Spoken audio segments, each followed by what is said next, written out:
Humanity is responsible for endangering many species in both the past and the present. But few of these wildlife atrocities are as well known and documented as the near extinction of the American bison. Their iconic herds once numbered in the tens of millions across North America. And at the hand of man, buffalo numbers shrunk to just a few hundred. Thanks to the Herculean efforts of conservationists, today's bison population is back up to an estimated 500,000. I've traveled to Utah to meet the heroes behind this success, and along with the help of a special guest, get some hands-on experience with bison conservation. 1, 2, 3.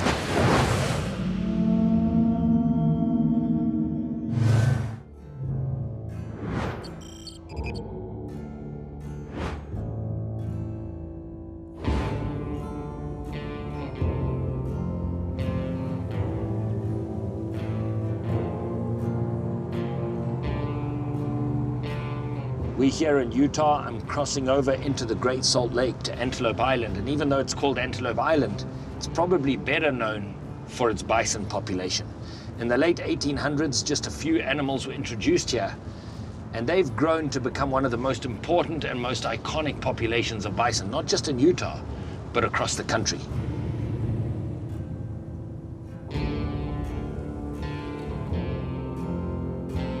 I can't help as I look at these bison imagining what it must have been like to walk across the Great Plains amid tens of millions of these animals. And they truly are testament to the fact that man can destroy everything, and yet you put the right conservationists in line and you give them the tools that they need, and man can also restore anything. I'm here to meet Wendy Wilson, who's one of the managers of the Antelope Island Park and one of the managers of this Antelope Island herd, to find out how the business model actually works with this particular herd, how they exist, how they sustained, and what it takes to manage them.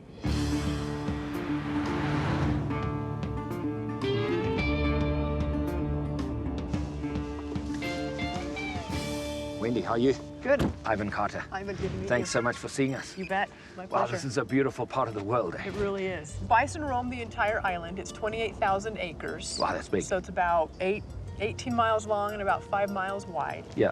And then most of the year they're free ranging. They're just out and about, kind of doing what they do. Yeah. And then every fall we round them up and bring them to this location in order to work them through. They all get vet checks and we test their health. But then the rest of the year they're out there and cool. kind of doing their Well, own let's thing. have a look at some of Yeah. your babies here. Yeah, you bet. We'll come up here on this platform where we can get a look at the entire facility. Wow, look at this facility here. Yeah, so these are our cell pens. So in the fall, we do have to sell about 200 every year in order to keep the bison at their carrying capacity, so what the island will support. But also the sale of that funding, does that stay on the island? Does that get spread through the state? It does. The sale of the bison gets used for the bison program. It's a state park. Yeah. So we do get some money from the general fund, from the legislature, to run the park. Yeah. We also have a once-in-a-lifetime hunt, basically, 2 deer tags, mule deer. So what would one of those tags go for on a good year? On a good year, so the best year was about 2 years ago, and I believe it was about $425,000. Wow. Right. You Yeah, know, so so- anywhere from $200,000 to $400,000, and the majority of that money stays here for bison habitat. This really is upheld by consumptive use of these natural resources. It is, yeah. Without the sale of the bison, that's really what maintains these facilities. That's what Wow. maintains the habitat, is what allows us when we have a fire or something to be able to reseed and get the habitat back to where it needs to be to support all the wildlife. The bison, the mule deer, the pronghorn antelope, kind of all of it is really based on the sale of that tag and the sale of bison. Wendy, I'd love to have a closer look at some of these bison if we can. Let's go down and we'll go through the cell pens and then out into that back pasture area.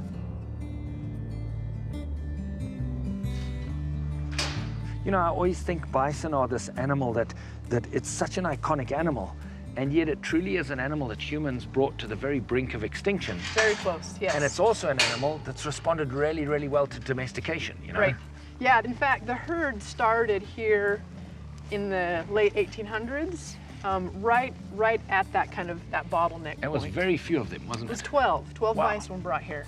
4 cows, 4 bulls, and 4 calves. So this herd is from that original group. And what's the carrying capacity of the island as a whole, Wendy? About 550. Okay. So that's what can that's what the island can support through the winter. And then, of course, then it swells when they start having young. So that one on the right with the tail cocked like that, Yeah. that means he's not so happy with Yeah, us. so that's telling me I really want to watch these guys because Yeah. he's getting really antsy. He knows we're here. He's not comfortable with Look how we're big here. they are. Wendy, they're huge. They're huge. These guys probably weigh 1,700 or 1,800 pounds. Wow.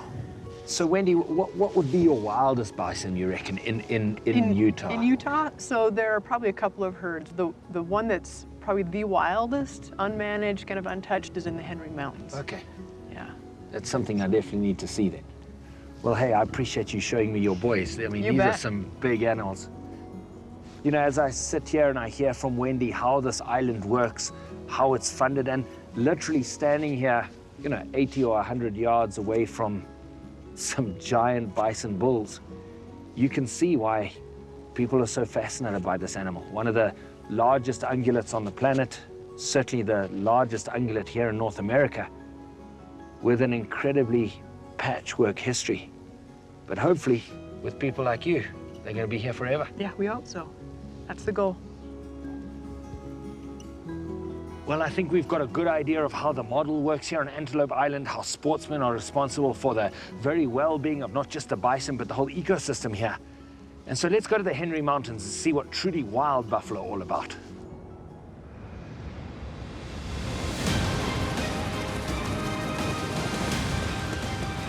Hold us in, hold us in. 1, 2, 3.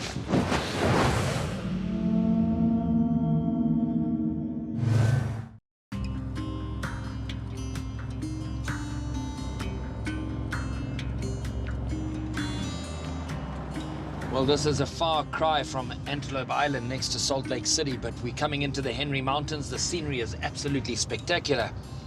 And this really is home to one of the last remaining truly wild bison populations in North America. I'm hoping to meet the capture crew up ahead, and hopefully Ryan's going to find his way here as well. Hi, I'm Ryan Villapoto.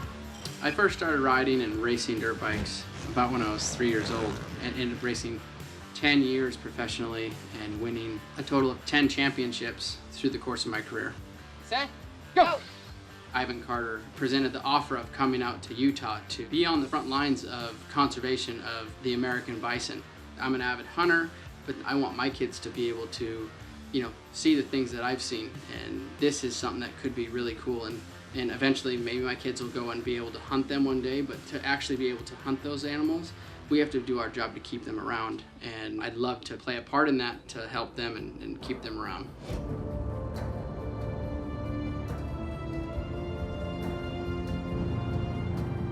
Here's the boys, here's Ivan. We're just gonna pull up and jump out and see what's going on.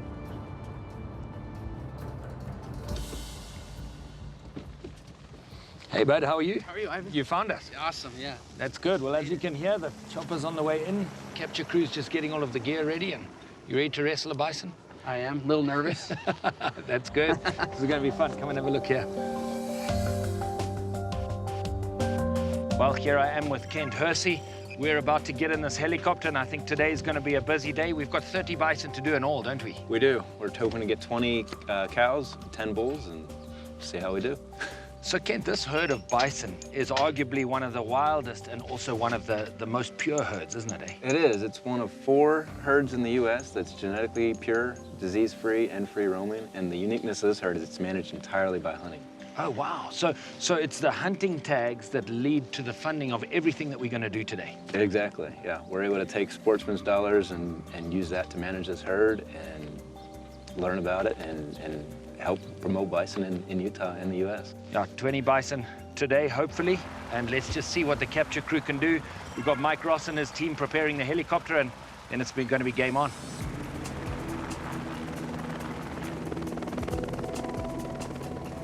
So Ryan, each of these collars, this is the transmitter part, this weight, and it's got actually the battery in it. Oh, okay. So it's to hold this so it stays up. Stays up. In this little kit in here, inside here's everything they need to draw the blood, to do the biopsy samples. Okay. They'll write a tag which has got the coordinates, and this tool here, what most people don't realize is really This is one of the greatest modern day management tools. It's going to tell them where these bison go, where they are. That's step one, is understanding where the bison are going. And as we were saying earlier, this really is one of the purest and one of the wildest herds of bison. So as you can see, exactly. We're going to catch 10 bulls and 20 cows. Approximately 10% of bulls will get a collar and 10% of the cows will get a collar. So there's not any questions. We'll turn it over to Chuck. There's gonna be 3 aircraft in the air. The plane's gonna be high, out of everybody's way, but the helicopters need to stay spaced out, not on top of each other, so that we're not creating any issues. And then just check in with your crews every once in a while, but just communicate. So we'll just communicate, and as far as Ben and I go, our objective here is to catch the animals. And so we're going to focus on catching animals, focus on shutting the bios in. But safety is paramount importance. We all have a reversal kit. There's one in the helicopter, and then Kent has one, I have one, and then the safety officer has one. And if you feel dizzy and you think you got exposed, it's embarrassing, but please speak up so we can treat you. Well, we've just had a briefing about all of the different things that can go wrong. There's a lot that can go wrong here. We're dealing with large groups of bison, multiple aircraft in the air, and some incredibly dangerous drugs. Just a few drops of them can actually kill you. So, yeah, this is a dangerous deal, and it's got to be taken very seriously. But this is also hardcore conservation on the front line, and this is what it takes.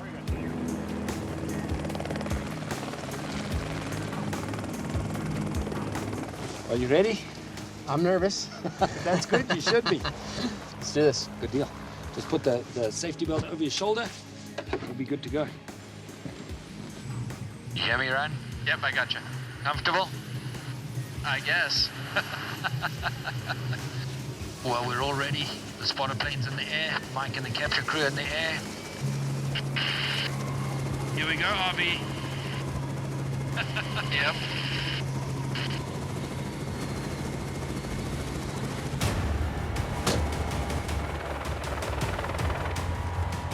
Just jump on him, jump on him. I got him.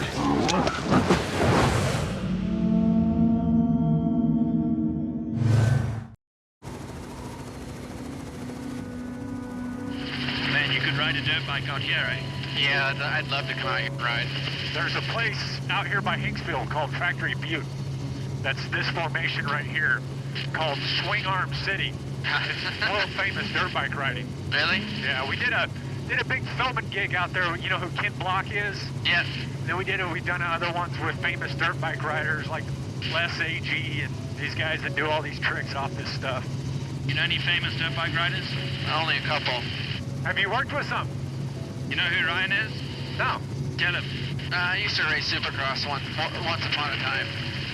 What's your name? Villapoto. Oh, you gotta be me. Good thing you said so. I was gonna start talking about you. I was a Ricky Johnson. I grew up Ricky Johnson. Yeah. Yeah, I know RJ. That's so freaking cool, man. You just made my day.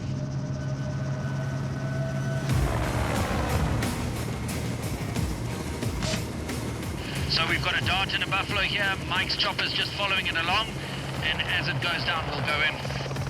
Normally takes a couple of minutes for the drug to take effect, but with a running bison, that can go a long way, and that's why you have to have the spotter plane up there, because without the spotter plane keeping an eye on the rest of the herd, in this kind of terrain, you can lose them, and then it's impossible to get up to the quota of buffalo that you need to capture. So if you can put us down as close as we can to him.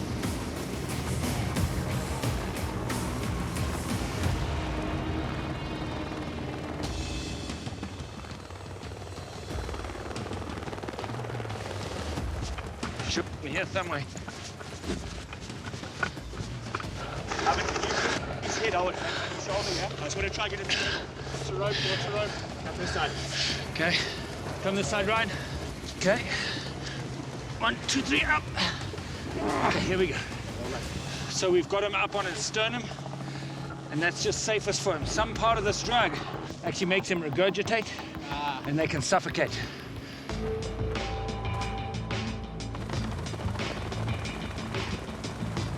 So this one is about 5 years old, so for its age, put 5. As much data as can be gathered during this scenario while they're actually collaring. The biologists are going to come in and draw blood and do all of that, but right now we're just doing everything that we can before the biologists actually get to to the area. There's numbers on there for your dart number. We've got dart number 11 and then 12. So what we're putting on here is a collar that does two things. Gives us a VHF signal and a satellite signal. And there's a few reasons for putting this collar on, but primarily is to see what the total range of these bison actually is. I had no idea these things are so big, and once you actually get up to them and have to, you know, pick them up once they're darted and asleep, basically, right, and have to deal with them, man, it's a lot of work. These guys are gnarly. Yeah, so now just take your glove, put your glove over it, and the people in the laboratory who do all the research, they'll figure it out. Can deal with that. Beautiful. You never thought we'd do that. Your turn next, big guy. Well, the bison just regurgitate a little bit, which means now we're very much on the clock. We're going to have to reverse it for the well-being of the animal. Even though there's a couple of other things one intended to do, the well-being of the animal comes first. So what Jared's going to do is he's going to find that vein again and put the antidote in. Within a minute or two of that injection, this bison's going to be ready to stand up, and that's where it could be a rodeo. He's starting to wake up, but his legs are tied, so he actually won't be able to stand up. Okay, you see he's starting to hold his head up on his own now. He's almost awake. The main thing is we just keep his nose out of the... Okay, big guy. Okay, big guy. Okay, big guy. Okay, big guy. Just grab him, hold his head. Hold his head, hold his head. And let's lie him over on his side. Pull him. There we go. Just jump on him, jump on, jump on. Hold his head. I got him. Careful, careful. Just don't let him up, don't let him up. Hold him.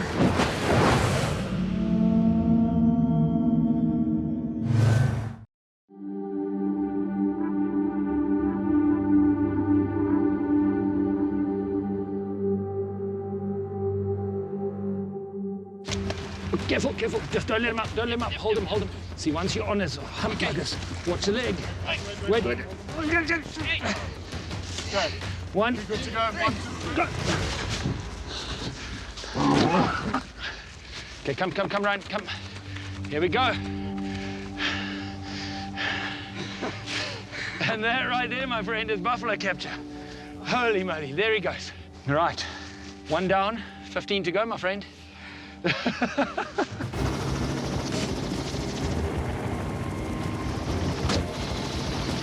just netted that buffalo. He just did a somersault. And he's back. Oh, yeah, he's down here on the ground. Yep. Chapter 1, Chopper 2 is moving in on the one you just pulled off of. No, copy that. Let's come and get on his head. Let's get on his head here, Ryan. Just hold his head. Just hold him. Okay, I'm gonna roll it that way. Okay. So if you just push on his shoulder, yeah. Yep. Okay, 1, 2, 3, 8. Pull over. Okay, push out the oven. Yep. There we go. So this is a female now, as opposed to the bull that we did a little bit earlier. Much smaller animal, but I can tell you what, no less powerful. It's a lot of work. These guys right here, real men. We just like to call ourselves men. Of course, Ryan was doing the next fecal sample. Hey, I got lots of fecal samples with my 2 kids. It's bad when you all of a sudden you say, hey, is there something dead around here? And then all of a sudden, he's got fecal samples rolling out of his diaper up his back.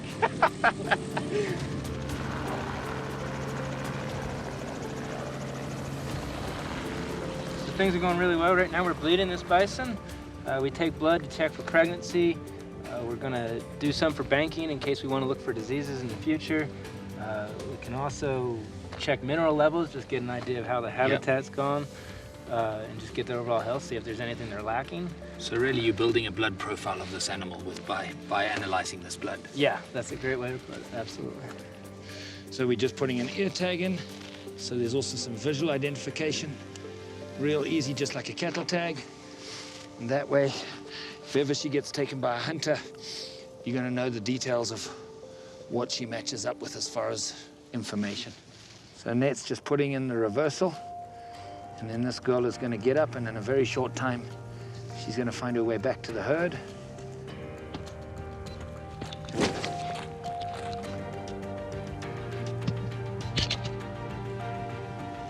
There she goes, on her way.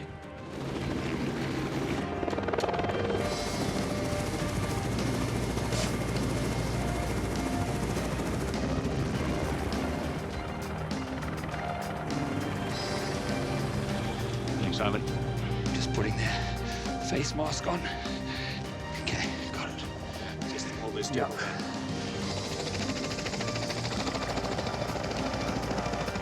Well, Kent, you must be happy to get 3 out of this group. So far things are going awesome today. We've got 18 bison caught. Our goal was 20, and it's only 2:30, so it looks like we'll be able to exceed that. You must be thrilled. This operation's going well. That other one's already been reversed. It's starting to look up at us as we're talking here.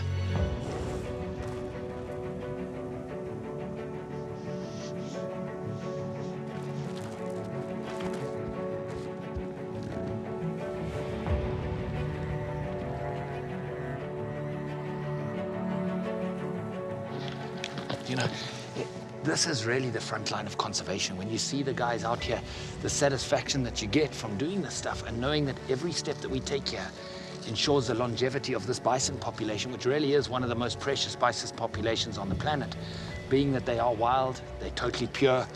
And what makes this particular herd unique is every step of this is paid for by the tag fees that hunters generate. And so these guys, people like Kent, the capture team and the biologists, are who turn those dollars into raw conservation on the front line.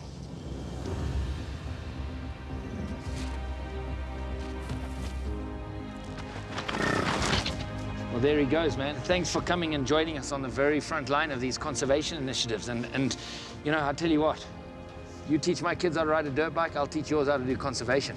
I think we can do that. That's cool. Thanks for being on the show, bud. Thanks for having me on the show.